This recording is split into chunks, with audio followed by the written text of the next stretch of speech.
రైట్గా పత్రికల్లో వచ్చిన ప్రధాన వార్తలను చూద్దాం. ముందుగా నమస్తే తెలంగాణ చూద్దాం. నమస్తే తెలంగాణలో రైతు ఆత్మహత్యలపైన బీఆర్ఎస్ కమిటీ, సాగు సంక్షోభ పరిస్థితులపై క్షేత్రస్థాయిలో అధ్యయనం. మాజీ మంత్రి సింగిరెడ్డి చైర్మన్గా 9 మందితో బృందం 2 వారాల తర్వాత ప్రభుత్వానికి, పార్టీ అధినేతకు నివేదిక అందించబోతున్నారు. పార్టీ వర్కింగ్ ప్రెసిడెంట్ కేటీఆర్ స్పష్టం చేశారు. సో కమిటీ వేశారు. మాజీ వ్యవసాయ శాఖ మంత్రి నిరంజన్ రెడ్డి నేతృత్వంలో మొత్తం ఆయనతో పాటుగా ఇంకా 8 మంది సభ్యులున్నారు. దాంట్లో సింగిరెడ్డి నిరంజన్ రెడ్డి కమిటీ చైర్మన్గా ఆయన వ్యవహరిస్తారు. సత్యవతి రాథోడ్, జోగు రామన్న, పువ్వాడ అజయ్, కోటిరెడ్డి, యాదవ్ రెడ్డి, బాజిరెడ్డి గోవర్ధన్, రసమయ్యి బాలకిషన్, అంజయ్ యాదవ్ వీళ్ళంతా రైతుల ఆత్మహత్యలకు సంబంధించి క్షేత్రస్థాయిలో పరిస్థితుల్ని పర్యవేక్షించబోతున్నారు, పరిశీలించబోతున్నారు. రైతులు ఎందుకు ఆత్మస్థైర్యాన్ని కోల్పోయి ఆత్మహత్యల బాటపడుతున్నారు? కాంగ్రెస్ ప్రభుత్వం వచ్చిన తర్వాత సగటున రోజుకొక ఆత్మహత్య ఈ రాష్ట్రంలో రైతులు చేసుకుంటారంటే పరిస్థితి ఎంత దయనీయంగా ఉందో, ఎంత ఆందోళనకరంగా ఉందో అర్థం చేసుకోవచ్చు. సో మరి ఆ రైతు కుటుంబాలకి అండగా ఉండాల్సినటువంటి ప్రభుత్వం అట్లీస్ట్ ఆ రైతు ఆత్మహత్యల్ని గుర్తించట్లేదు. రైతు ఆత్మహత్యలు చేసుకోకుండా మాట మాత్రంగానైనా వాళ్ళలో ఒక నమ్మకాన్ని నెలకొల్పే విధంగా ఎటువంటి ఒక నమ్మకాన్ని కల్పించే విధంగా మాట కానీ, ఒక విశ్వాసం నెలకొల్పేటువంటి ప్రయత్నం కానీ ప్రభుత్వం నుంచి జరగట్లేదు. సో దీంతో రైతుల ఆత్మహత్యలు ఎందుకు జరుగుతున్నాయి, రైతుల స్థితిగతులు ఏంటి, రైతులు ఎందుకు తమ ఆత్మస్థైర్యాన్ని కోల్పోయి ఆత్మహత్యల బాట పడుతున్నారు తదితర విషయాలను తెలుసుకోవడం కోసం బీఆర్ఎస్ కమిటీ ఏర్పాటు చేశారు. 2 వారాల తర్వాత ప్రభుత్వానికి, తర్వాత పార్టీ అధినేత కేసీఆర్ గారికి నివేదిక అందించబోతుంది ఈ బృందం. రాష్ట్రంలో రైతుల ఆత్మహత్యలు కలకలం రేపుతున్నాయి. ఏడాదిగా దాదాపు ప్రతిరోజు ఏదో ఒక మూలన అన్నదాత బలవన్మరణానికి పాల్పడుతున్నాడు. ఇప్పటివరకు 410 మంది బలవంతంగా తమ ప్రాణాలు తీసుకున్నారు. 10 ఏళ్ల కేసీఆర్ పాలనలో వ్యవసాయాన్ని పండుగలా మార్చిన బీఆర్ఎస్ నేడు సంక్షోభ స్థితిలో ఉన్న రైతాంగానికి భరోసా ఇవ్వబోతోంది.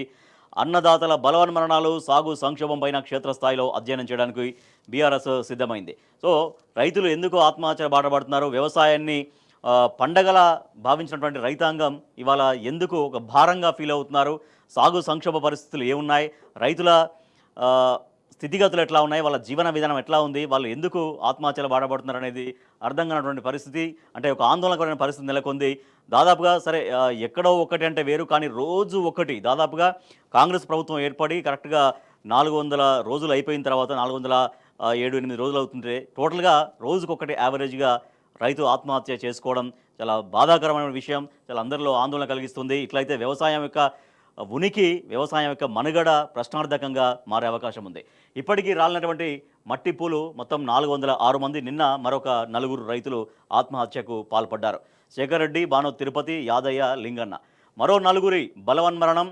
అది రుణమాఫీ జరక్క వీళ్ళ ప్రాణాలు తీసుకున్నటువంటి నేపథ్యం మనకు కనిపిస్తుంది. అప్పుల బాధలో అన్నదాతల ఆత్మహత్య, పంట దిగుబడి రాక పెట్టుబడులు భారమై పురుగుల మందు తాగిన 2 అన్నదాతలు, అప్పులతో బోరుబావి తవ్వినా నీళ్లు పడక రుణమాఫీ కాక ఊరేసుకున్న మరో 2. రాష్ట్రంలో ఒక్కరోజే 4 చోట్ల ఈ ఆత్మహత్య ఘటనలు జరగడం నిజంగా చాలా చాలా బాధాకరం. రాష్ట్రంలో రైతుల మరణ మృదంగం మోగుతూనే ఉంది. అన్నదాతల వరుస ఆత్మహత్యలు కలకలం రేపుతున్నాయి. ఆదిలాబాద్ జిల్లాలో 2 రోజుల్లో 2 రైతులు బలవన్మరణం నుంచి కోలుకోకముందే సోమవారం మరో 4 జిల్లాల్లో అప్పుల బాధతో 4 యువ రైతులు ప్రాణాలు వదిలారు.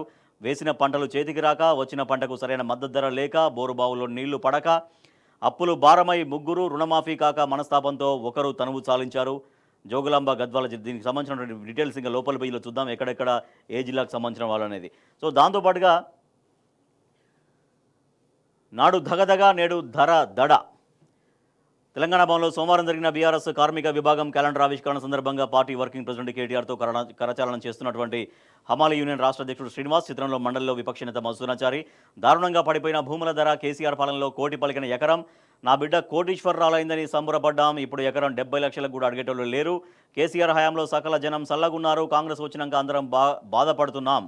హమాలి యూనియన్ రాష్ట్ర అధ్యక్షుడు శ్రీనివాస్. ఇట్లా అన్ని వర్గాల ప్రజలు కాంగ్రెస్ ప్రభుత్వంలో ఎవరు కూడా సంతృప్తికరంగా లేరు. అంటే మనం ఇక్కడ వరుసగా చూడొచ్చు. ఇక్కడ రైతులేమో ఆత్మహత్యల బాటలు పట్టడం, తర్వాత ఆటో కార్మికులు వాళ్ళకు కూడా గిరాకీ లేక, కిస్తీలు కట్టలేక వాళ్ళు ఎట్లా ఇబ్బందులు పడుతున్నారు. ప్రభుత్వం వచ్చిన తర్వాత ఒక సరైనటువంటి విధానాలు లేకపోవడంతో ఇట్లా అన్ని వర్గాల ప్రజలు, అన్ని రంగాల ప్రజలు ఎఫెక్ట్ అవుతున్నారనేది. సో సమగ్రంగా మనం లోపల పేజీలో చూద్దాం.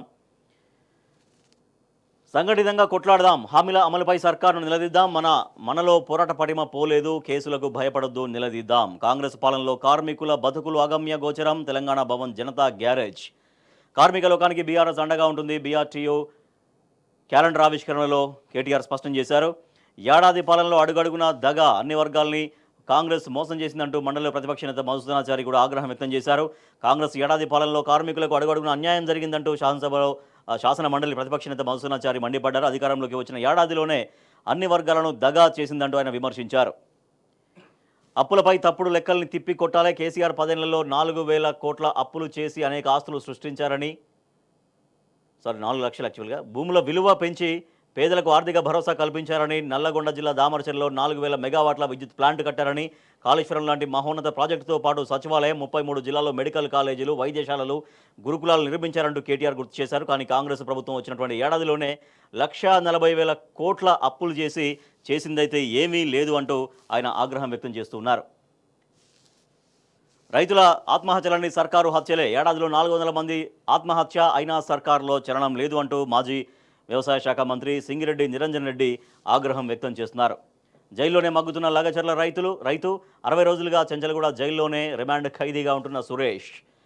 విడుదలను అడ్డుకుంటున్న సర్కారు వారెంట్లపై అరెస్టుకు సిద్ధం. లగచర్ల దాడి కేసులో ప్రధాన నిందితుడిగా ఉన్న కొడంగల్ మాజీ ఎమ్మెల్యే నరేందర్ రెడ్డితో పాటు 36 మంది రైతులు జైలు నుంచి విడుదలయ్యారు. కానీ మరో నిందితుడైన సురేష్ మాత్రం 60 రోజులుగా రిమాండ్ ఖైదీగా చెంచల్గూడ జైల్లోనే మగ్గుతున్నాడు. మరో 4 రైతుల బలవన్మరణం ఇందాక మనం చూసాం. ఇట్లా వికారాబాద్ జిల్లా దోమ మండలం, ఐనాపూర్, జగిత్యాల జిల్లా ఇబ్రాహీంపట్నంలో జరిగినటువంటి ఘటనలు తెలంగాణలో రైతుల ప్రస్తుత దయనీయ పరిస్థితికి అద్దం పడుతున్నాయి.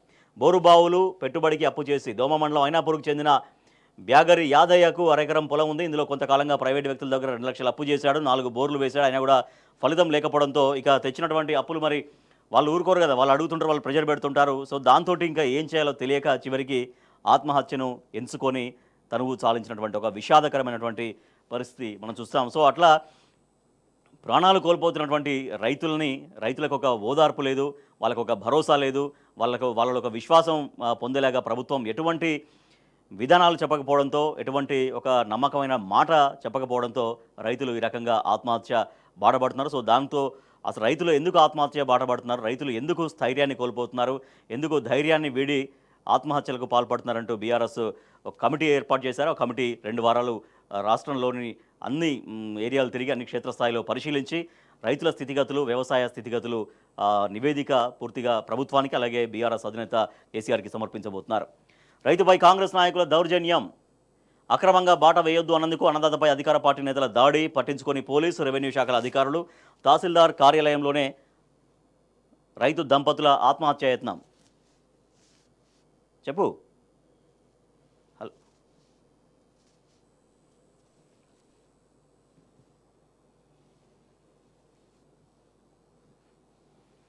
రైట్. ఇట్లా అన్ని రంగాల ప్రజలు ఎట్లా ఇబ్బందులు పడుతున్నారు. ఇది నిన్న జరిగినటువంటి కార్మిక సమావేశంలో అందరికీ ఒక ధైర్యాన్ని నూరిపోశారు. మనం కోల్పోయింది కేవలం అధికారం మాత్రమే, పోరాట పటిమ కాదు. ఖచ్చితంగా ప్రభుత్వం మెడలు వంచుతాం. ప్రజల శ్రేయస్సు కోసం బీఆర్ఎస్ పార్టీ అండగా ఉంటుంది. అందరూ కలిసి రావాలి. అన్ని వర్గాలు కూడా ఈ ప్రభుత్వం ఏవైతే హామీలు ఇచ్చిందో ఆ హామీలు నిలబెట్టుకునేదాకా ఖచ్చితంగా పోరాటం చేయాల్సినటువంటి అవసరం ఉంది. బీఆర్ఎస్ పార్టీ అండగా ఉంటుంది. తెలంగాణ భవన్ ఒక జనతా గ్యారేజ్గా ఉంటుంది.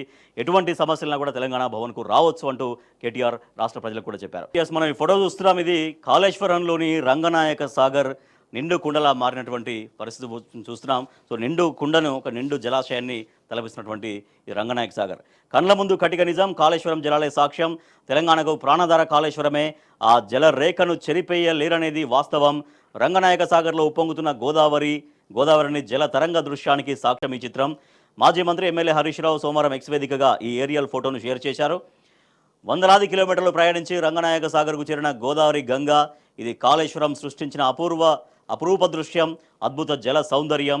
కాళేశ్వరాన్ని బదనాం చేస్తున్న కబోదుల్లారా, కన్నులు తెరిచి సుందర దృశ్యం చూడండి. కాళేశ్వరం తెలంగాణకు ప్రాణధార అనే సత్యాన్ని చెరిపేయలేమని గుర్తించండి అని ఆయన పేర్కొన్నారు. అపర భగీరథుడు కేసీఆర్ నిర్మించిన కాళేశ్వరం ప్రాజెక్టులో భాగమైన రంగనాయక సాగర్ నిండు కుండలా మారిన దృశ్యమని, ప్రతి నీటి చుక్కలో ఉన్న కేసీఆర్ ఆనవాలను చెరిపేయలేమని తేల్చి చెప్పారు. ఈ ఫోటోగ్రాఫ్ చూస్తుంటే నిజంగా ఒక మనసు ఉప్పొంగుతోంది. అంత నిండుగా రంగనాయక సాగర్ ఉండి కాళేశ్వరం యొక్క గొప్పదనం ఏంటి అనేది ఇవాళ కళ్ళకు కడుతున్నటువంటి పరిస్థితి. కక్ష సాధింపు మాని నీళ్లు ఇవ్వండి. కాంగ్రెస్ పాలనలో రైతన్న కన్నీటి గోస, సాగునీటి కోసం రోడ్డెక్కిన సూర్యాపేట రైతులు నీళ్ల మంత్రి జిల్లాలోనే ఇలా ఉంటే రాష్ట్ర వ్యాప్తంగా పరిస్థితి ఏంటి అంటూ మాజీ మంత్రి హరీష్ రావు ఆగ్రహం వ్యక్తం చేస్తున్నారు. రైతు ధర్నా అంటే భయం ఎందుకు? ఇవాళ యాక్చువల్గా నల్గొండలో రైతు మహాధర్నా తలపెట్టింది బీఆర్ఎస్. కానీ ఇవాళ ప్రభుత్వం నుంచి అనుమతి రాకపోవడంతో రైతు ధర్నాని తాత్కాలికంగా వాయిదా వేశారు. నల్గొండ రైతు ధర్నాతో మీకెందుకు భయం? కేటీఆర్ వస్తానంటే ఎందుకు అడ్డుకుంటున్నారు? ఏడాది పాలనలో అక్రమాలపై చర్చకు సిద్ధమా? మంత్రి కోమటిరెడ్డికి మాజీ మంత్రి జగదీష్ రెడ్డి సవాల్.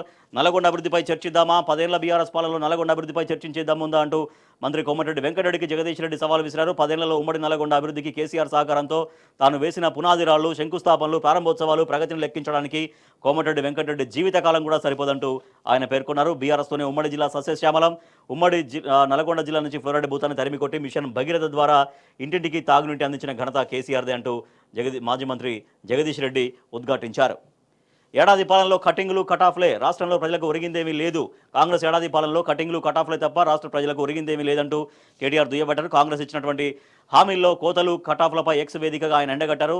రైతు రుణమాఫీ, రైతు భరోసా, సాగునీరు, current, KCR kit, nutrition kit, తులం బంగారం, మహాలక్ష్మి 2500, పింఛన్ 4000, 5 లక్షల విద్యా భరోసా కార్డు, జాబ్ క్యాలెండరు, 2 లక్షల ఉద్యోగాలు, విద్యార్థులకు ఎలక్ట్రిక్ స్కూటర్లు, తెలంగాణ అమరవీరుల కుటుంబాలకు 25,000 పింఛను, ఉద్యమకారులకు 250 గజాల జాగా, రైతులకు 3 లక్షల వడ్డీ లేని రుణాలు, భూమి లేని రైతులకు రైతు బీమా, ఇట్లా అన్నీ కూడా కటింగ్లు కటాఫ్లే తప్పించి కాంగ్రెస్ ప్రభుత్వం ప్రజలకు ఒరగబెట్టిందేమీ లేదు అంటూ కేటీఆర్ పేర్కొన్నారు. రైతు ధర్నాకు అనుమతి నిరాకరణ, ప్రభుత్వ పెద్దల ఒత్తిడితోనే పోలీసుల వెనుకంజ, హైకోర్టును ఆశ్రయించిన బీఆర్ఎస్ పార్టీ నేతలు 27వ తేదీకి విచారణ వాయిదా, తదుపరి విచారణ వరకు మహాధర్నా వాయిదా. రైతులు తిరగబడతారని అనుమతి ఇవ్వలేదంటూ దేవిప్రసాద్, బీఆర్ఎస్ పార్టీ నేత దేవిప్రసాద్ ఆగ్రహం వ్యక్తం చేశారు. ప్రశ్నిస్తారనే ప్రభుత్వానికి భయం అంటూ కర్నె ప్రభాకర్ ఆగ్రహం వ్యక్తం చేశారు. నల్గొండ రైతు ధర్నాకు అనుమతి ఇవ్వని ప్రభుత్వం, హామీల అమలుపై అడిగితే కేసులు, వేధింపులు. బీఆర్ఎస్ మాజీ ఎమ్మెల్సీ కర్నె ప్రభాకర్ ధ్వజం. కోర్టు అనుమతితో నిర్వహిస్తామని స్పష్టీకరణ. మార్ఫింగ్ నిందితులపై చర్యలు తీసుకోవాలి. కవిత ఫోటోల విషయంపై పోలీసులకు జాగృతి నేతలు ఫిర్యాదు చేశారు. ఇదేం ప్రజాపాలన అంటూ బాల్క సుమన్ ప్రశ్నిస్తారు. ముఖ్యమంత్రి, మంత్రులు ధర్నాలు చేస్తే లేని ఇబ్బందులు బీఆర్ఎస్ నేతలు ధర్నాలు చేస్తే కలుగుతాయంటూ మాజీ ఎమ్మెల్యే బాల్క సుమన్ ప్రశ్నించారు. రైట్, ఇక మనం చూస్తున్నాం ఇక్కడ కళ్ల ముందే కృష్ణమ్మ ఖాళీ. 7 నెలల్లో 594 టీఎంసీలు మళ్లించిన ఆంధ్రప్రదేశ్. పోతిరెడ్డిపాడు ద్వారానే 220 టీఎంసీలు, తెలంగాణ వాడుకుంది 170 టీఎంసీలే. ఏపీని కట్టడి చేయని రేవంత్ సర్కార్, సమృద్ధిగా నీళ్లొచ్చినా ఒడిసి పట్టని నిర్లక్ష్యం. కలవకుర్తి, భీమా, జూరాల ఆయకట్టుకు కోత, భీమా ప్రాజెక్టు పరిధిలోని క్రాప్ హాలిడే. నీటి వినియోగంపై సూయలేని ప్రభుత్వం, ఇప్పుడు టెలిమెట్రీలు అంటూ హడావిడి. నేడు Krishna river management board meeting. Krishna జలాలు కళ్ల ముందే తరలించుకుపోతున్నా కూడా ఇక్కడ ప్రభుత్వం అడ్డుకోనటువంటి పరిస్థితి కనిపిస్తుంది. తెలంగాణ రాష్ట్ర ప్రయోజనాలని కాపాడడంలో కాంగ్రెస్ సర్కార్ ఘోరంగా వైఫల్యం చెందుతోంది. నీటి వినియోగంలో రేవంత్ సర్కార్ ఘోర వైఫల్యం. శ్రీశైలం, నాగార్జున సాగర్ రిజర్వాయర్ల నుంచి ఎంత మేరకు సాధ్యమైతే అంత మేరకు కృష్ణా జలాలను తరలిస్తూ రిజర్వాయర్లను ఏపీ ప్రభుత్వం నింపుకుంటుండగా తెలంగాణ సర్కారు మాత్రం మొద్దు నిద్రపోతుందంటూ నీటి రంగ నిపుణులు మండిపడుతున్నారు. కల్వకుర్తి ఎత్తిపోతల పథకం కింద రిజర్వాయర్లను కాలువలతో అనుసంధానించిన వందలాది చెరువులను నింపే అవకాశం ఉన్నా కూడా తెలంగాణ సర్కార్ ఆ పని చేయని దుస్థితి నెలకొంది. సో ఇట్లా తెలంగాణ ప్రయోజనాలను పట్టని ప్రభుత్వం ఇక్కడ అధికారంలో ఉండడంతో తెలంగాణ ఎట్లా నష్టపోతుంది? తెలంగాణ ఉద్యమానికే ఒక ప్రధాన ట్యాగ్ లైన్ నీళ్లు, నిధులు, నియామకాలు. దాంట్లో ముందు వరుసలో ఉండేదే నీళ్లు. ఆ నీళ్లనే ఒడిసి పట్టని వైనం, ఒడిసి పట్టకుండా టోటల్గా ఏపీ ప్రభుత్వం తరలించకపోతున్నా కూడా చోద్యం చూస్తూ తెలంగాణ ప్రయోజనాల్ని పూర్తిగా గాలికి వదిలేసింది కాంగ్రెస్ ప్రభుత్వాన్ని విమర్శలు వస్తున్నాయి. నీటి రంగ నిపుణులు ఆవేదన వ్యక్తం చేస్తున్నారు, ఆందోళన వ్యక్తం చేస్తున్నారు. ఇట్లా అయితే కళ్ళ ముందే మొత్తం నదులన్నీ ఖాళీ చేసుకుంటూ పోతే తెలంగాణ పరిస్థితి ఏంటి? తెలంగాణ నీళ్ళ సంపద ఎట్లా ఇబ్బందిలో పడుతుంది? తెలంగాణ రైతులు, తెలంగాణ ప్రజలు ఎట్లా తీవ్రంగా ఇబ్బందులు పడతారనేది ఆవేదన వ్యక్తం చేస్తున్నారు. సో ఎందుకంటే నీళ్లు అనేది చాలా ముఖ్యం. నీళ్ల కోసమే తెలంగాణ ఉద్యమం సాగింది. అటువంటి నీళ్లను ఒడిసి పట్టడంలో ప్రభుత్వం ఎందుకు మరి ఆలోచన చేయలేకపోతుంది? ఒక్కొక్క నీటి చుక్కని ఒడిసి పట్టి రైతులకు, ప్రజలకు అందించాల్సిన ప్రభుత్వం సో దాని కాలువల ద్వారా చెరువులు నింపే అవకాశం ఎంతో ఉన్నా కూడా ఆ రకంగా చెరువులు నింపకుండా టోటల్గా ఆంధ్రప్రదేశ్ కృష్ణమ్మను ఖాళీ చేస్తున్నా కూడా చూసుకుంటూ కూర్చుంటుందనేది సర్వత్రా విమర్శలు వ్యక్తమవుతున్నాయి. పాలమూరుపై సోయలేని సర్కార్. పాలమూరు రంగారెడ్డి ఎత్తిపోతల పథకంపై కాంగ్రెస్ సర్కారు పూర్తిగా శీతకన్ను వేసింది. ఉమ్మడి మహబూబ్ నగర్ జిల్లాను సస్యశ్యామలం చేయడమే లక్ష్యంగా కేసీఆర్ నేతృత్వంలోని బీఆర్ఎస్ ప్రభుత్వం ఈ పథకానికి రూపకల్పన చేసింది. సో దీంట్లో భాగంగా అనేక ప్రాజెక్టులు ఉన్నప్పటికీ కూడా వాటిని ఏమాత్రం వినియోగించుకోకుండా కృష్ణమ్మను ఖాళీ చేయించే ప్రయత్నం సాగుతోంది. నేడు కృష్ణా బోర్డు సమావేశం, Krishna river management board meeting నేడు కొనసాగబోతుంది. ఈ మేరకు ఇరు రాష్ట్రాలకు కేఆర్ఎంబీ అధికారులు సమాచారం అందించారు. ఉమ్మడి పాలమూరు జిల్లాలో ప్రధాన ప్రాజెక్టుల వారీగా నీటి వినియోగం అనేది మనం డీటెయిల్గా చూడొచ్చు. జూరాల, కోయిల్ సాగర్, రాజీవ్ భీమా, నెట్టెంపాడు, ఆర్డీఎస్, కల్వకుర్తి ఇట్లా మా ప్రధాన ప్రాజెక్టులు నీటి వినియోగం ఎట్లా సాగుతుందనేది. కేఆర్ఎంబీ కార్యాలయాన్ని తరలించాలి. ఏపీ సాగునీటి వినియోగదారుల సంఘాల సమాఖ్య.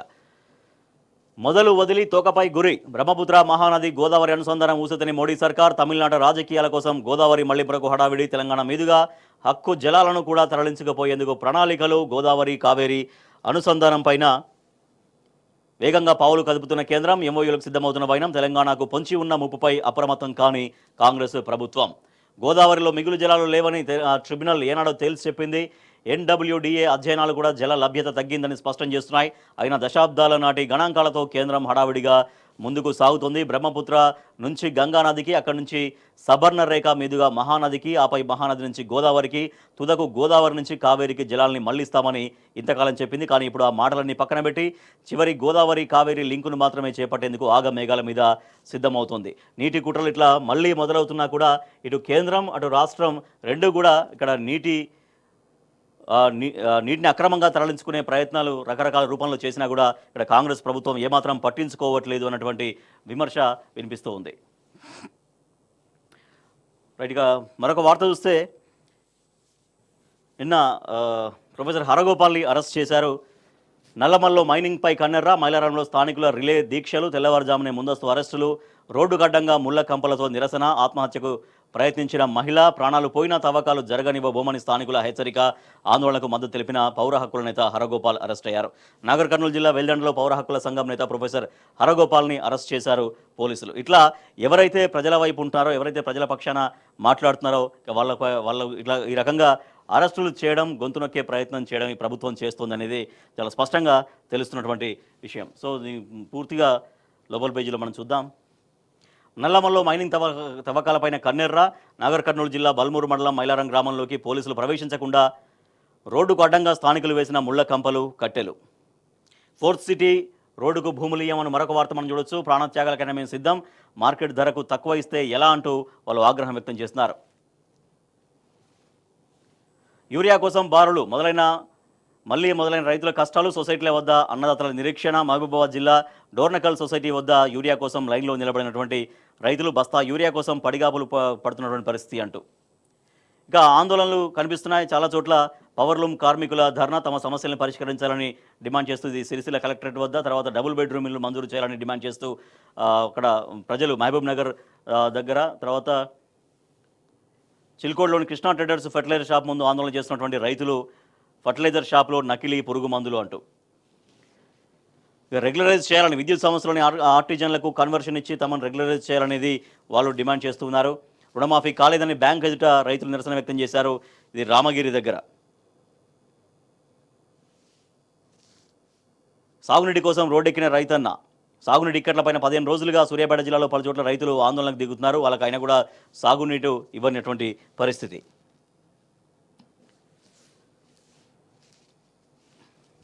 రైట్. తెలంగాణను దాటి ఒడిశా దూకుడు. ఒకేసారి 8 అవగాహన ఒప్పందాలపై సంతకాలు. ఎంఓయూల కోసం సింగపూర్ వెళ్లిన ముఖ్యమంత్రి రేవంత్ తీరా ఒడిశాకే వచ్చిన సింగపూర్ అధ్యక్షుడు షణ్ముగరత్నం. సోషల్ మీడియాలో ఆసక్తికరమైనటువంటి చర్చ సాగుతోంది. క్లైమాక్స్కు లిక్కర్ రేట్లు. తెలంగాణలో బీర్ల సరఫరాను పునరుద్ధరిస్తున్నట్లు యూబీ ప్రకటన. ధరల పెంపుకు సర్కారు సానుకూలంగా స్పందించినట్టు బీఎస్సీకి లేఖ. మద్యం ధరల పెంపుపై దొంగాట అంటూ మొన్న నమస్తే తెలంగాణలో వచ్చినటువంటి వార్త చూస్తున్నాం. లిక్కర్ రేట్ల పెంపునకు ఇప్పటికే సర్కారు నిర్ణయం. 6 నెలల కిందనే 5 సభ్యుల కమిటీ సిఫారసు అనేది. సో ఇదే నిజమైంది. ధరల పెంపు కోసం ప్రభుత్వం బీరు కంపెనీల దొంగాటను ముందే నమస్తే తెలంగాణ చెప్పింది అంటూ ఈ వార్త చూస్తున్నాం. రేవంత్ రెడ్డి చంద్రబాబు భేటీ. జూరిచ్ విమానాశ్రయంలో కలుసుకున్న ఇద్దరు సీఎంలు. CM Revanth Reddy, AP CM Chandrababu Naidu సోమవారం భేటీ అయ్యారు. దావోస్లో జరుగుతున్నటువంటి ప్రపంచ ఆర్థిక సదస్సులో పాల్గొనేందుకు సీఎం రేవంత్ రెడ్డి నేతృత్వంలోని బృందం సోమవారం స్విట్జర్లాండ్లోని జూరిచ్ చేరుకుంది. అక్కడ ఏపీ సీఎంతో ఆయన భేటీ అయ్యారు. మరి ఆ భేటీ దేనికోసం అయ్యారు? అట్లీస్ట్ తెలంగాణ రాష్ట్ర ప్రయోజనాలని కాపాడే విధంగా ఏమైనా ఉంటుందా? తెలంగాణ సమస్యలు ఇందాక మనం మాట్లాడినట్టుగా ప్రాజెక్టులోంచి నీళ్ళన్నీ ఏపీ తరలించకపోతుంది. మరి వాటి గురించి ఏమైనా మాట్లాడారా? తెలంగాణ హక్కుల్ని కాపాడతారా లేదా ఊరికే ఒక మామూలు భేటీ మాత్రమే జరిగిందా అంటూ సోషల్ మీడియా వేదికగా అనేక ప్రశ్నలు తెలంగాణ సమాజం వేస్తూ ఉంది. ముగిసిన పోలీసు ఆరోగ్య భద్రత. రాష్ట్ర వ్యాప్తంగా దవాఖానాల్లో నిలిచిన అడ్మిషన్లు. తీవ్ర అవస్థలు పడుతున్న పోలీసు కుటుంబాలు 100 కోట్లు ఇవ్వలేమని చేతులు తీసిన ఆర్థిక శాఖ అని ఒక వార్త చూస్తే, కక్ష సాధింపులతో పశ్చాత్తాపం తగదు, ప్రతిపక్షాన్ని జైలుకు పంపే చర్యలు మంచివి కావు అంటూ జగ్గారెడ్డి చెప్తున్నటువంటి మాట ఒకటి చూడొచ్చు.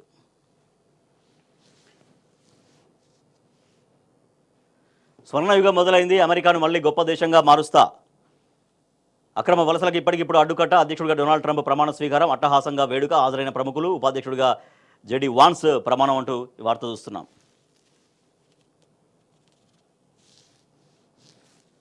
అత్యాచార దోషికి జీవిత ఖైదు, కోల్కతా అర్జికర్ వైద్యురాలి కేసులో సియాల్దా కోర్టు శిక్ష, అత్యంత అరుదైన నేరం కాదన్న న్యాయస్థానం, తీర్పుపై బాధితురాలి కుటుంబం అసంతృప్తి, ఉన్నత న్యాయస్థానాన్ని ఆశ్రయిస్తామని ప్రకటన అంటూ ఈ వార్త చూడొచ్చు.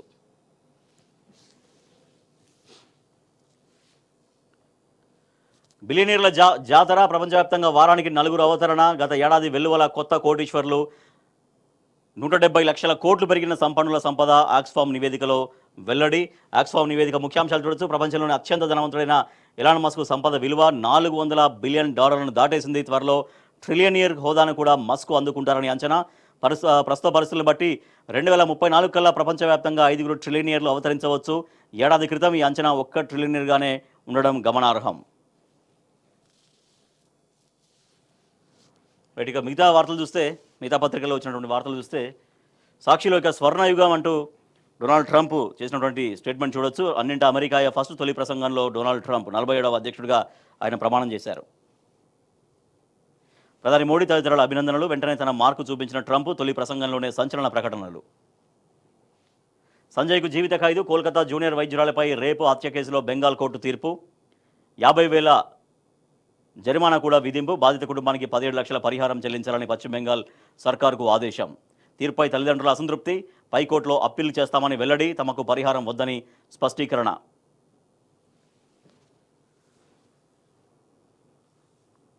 ఇక ఆంధ్రజ్యోతిలో చూస్తే, మద్యం కంపెనీలకు కిక్కు అని వార్త చూస్తున్నాం. చెల్లింపు ధర 10 నుంచి 15% పెంపు అనేది ఒక వార్త చూడొచ్చు. బైడెన్ నిర్ణయాలన్నీ రద్దు, కొన్ని గంటల్లోనే చేసేస్తా, స్వర్ణయుగం ఆరంభమైంది, అమెరికా మళ్ళీ గొప్ప దేశంగా మారబోతోంది, అందుకే దేవుడు నన్ను బతికించాడంటూ డొనాల్డ్ ట్రంప్ చేసినటువంటి స్టేట్మెంట్స్ చూడొచ్చు.